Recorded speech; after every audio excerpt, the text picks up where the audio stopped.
ఇప్పుడు సీఎం నేనే, 175 సీట్లు గెలిచేది నేనే. ఇవి ఒకప్పుడు వైసీపీ అధినేత జగన్ నోటి నుంచి వచ్చిన మాటలు. అతి ధీమానో ఏమో తెలియదు కానీ ఊహాలోకంలో విహరించిన జగన్ను కూటమి కోలుకోలేని దెబ్బ కొట్టింది. అటు చూస్తే కూటమి ఇప్పట్లో విచ్ఛిన్నం అయ్యేలా కనిపించడం లేదు. విచ్ఛిన్నం చేయాలని వైసీపీ చేస్తున్న ప్రయత్నాలు కూడా ఫలించేలా లేవు. అంతలా చంద్రబాబు, పవన్ కళ్యాణ్ల మధ్య బాండింగ్ కనిపిస్తోంది. ఇక తాజాగా అనంత సభతో వైసీపీకి ఒక క్లారిటీ వచ్చేసిందా? జగన్ కు మళ్లీ ఇప్పట్లో ఛాన్స్ దక్కే పరిస్థితి కనిపించడం లేదా?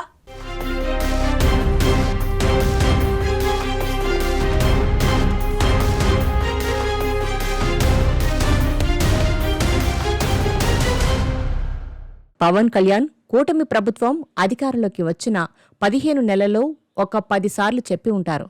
వచ్చే ఎన్నికల్లో ఆ తర్వాత కూడా దాదాపుగా ఒక 10 నుంచి 15 ఏళ్ల పాటు కూటమి అధికారంలోనే ఉంటుంది అని, కూటమి పొత్తులోనే ఉంటుంది, మేమేం విడిపోము అని. తాజాగా నారా లోకేష్ కూటమి ఐక్యత మీద, పొత్తు అంశాల మీద మాట్లాడారు. వచ్చే ఎన్నికల్లో కూడా పొత్తు కొనసాగుతుంది, మళ్లీ పొత్తు కొనసాగుతుంది అన్నారు. నరేంద్ర మోదీ నాయకత్వంలో సుదీర్ఘకాలం ఉంటామన్నారు. పవన్ కళ్యాణ్ తాము కలిసే ఉంటామని అన్నారు. అది 10 ఏళ్లు, 15 ఏళ్లు, 20 ఏళ్లు, ఎన్నేళ్లైనా కావచ్చు అంటూ కామెంట్స్ చేశారు లోకేష్. అనంతపురం సభలో కూటమికి సంబంధించి చాలా కాన్ఫిడెంట్గా, చాలా క్లారిటీగా చంద్రబాబు కూడా కొన్ని కామెంట్లు చేశారు. వైఎస్సార్ కాంగ్రెస్ పార్టీని భూస్థాపితం చేస్తాం, వైసీపీని జీరోకి పరిమితం చేస్తామంటూ శపథం చేశారు. పవన్ కళ్యాణ్, చంద్రబాబు కామెంట్స్ దెబ్బకు వైసీపీ శ్రేణులకు కూడా ఒక క్లారిటీ అయితే వచ్చేసిందన్న టాక్ వినిపిస్తోంది.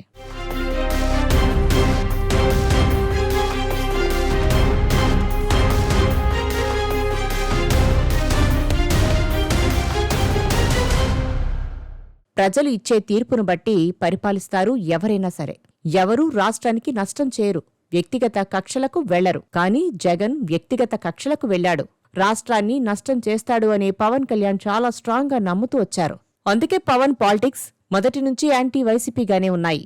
అసలు జీవితంలో ఎప్పుడూ జగన్మోహన్ రెడ్డిని అధికారంలోకి రానివ్వకూడదు అనే ఉద్దేశంతో ఉన్నారు పవన్. సో ఈ పొత్తు నెక్స్ట్ ఎన్నికల్లో కూడా కొనసాగుతుందని ప్రత్యేకంగా చెప్పక్కర్లేదు. ఈ పొత్తు ఇలాగే కొనసాగితే వైసీపీకి అధికారం కష్టమే అన్నది రాజకీయ పరిశీలకుల భావన.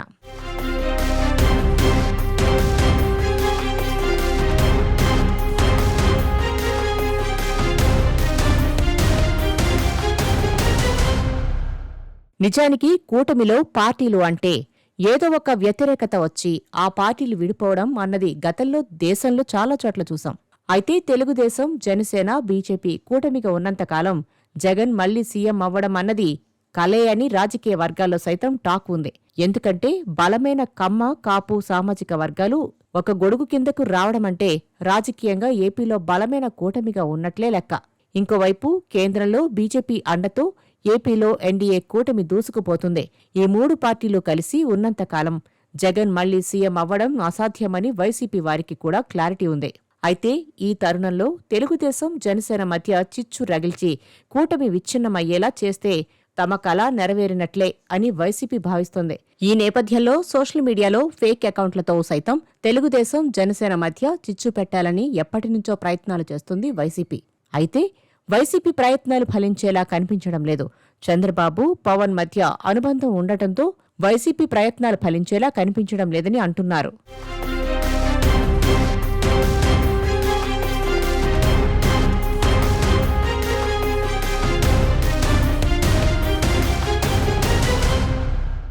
గత ఎన్నికల్లో 3 పార్టీలు కలవకూడదని వైసీపీ అధినేత జగన్ అనేక ప్రయత్నాలు చేశారు. చంద్రబాబు, పవన్లను దూరం పెట్టేందుకు ఇటు సోషల్ మీడియా, అటు బహిరంగ వేదికలపై కూడా ఇద్దరినీ టార్గెట్ చేసుకుని వ్యాఖ్యలు చేశారు.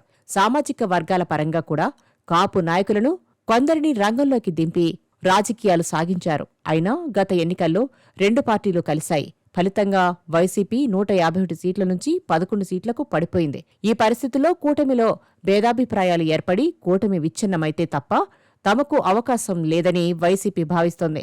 ఇంకో 15 ఏళ్లు అంటే అప్పటికీ జగన్కు కూడా దగ్గర 70 ఏళ్లు వచ్చేస్తాయి. అసలు తమ నాయకుడు సీఎం అన్నది వన్ టైం వండరేనేమో అని కూడా వైసీపీ శ్రేణులు తెగ మాతన పడిపోతున్నారట.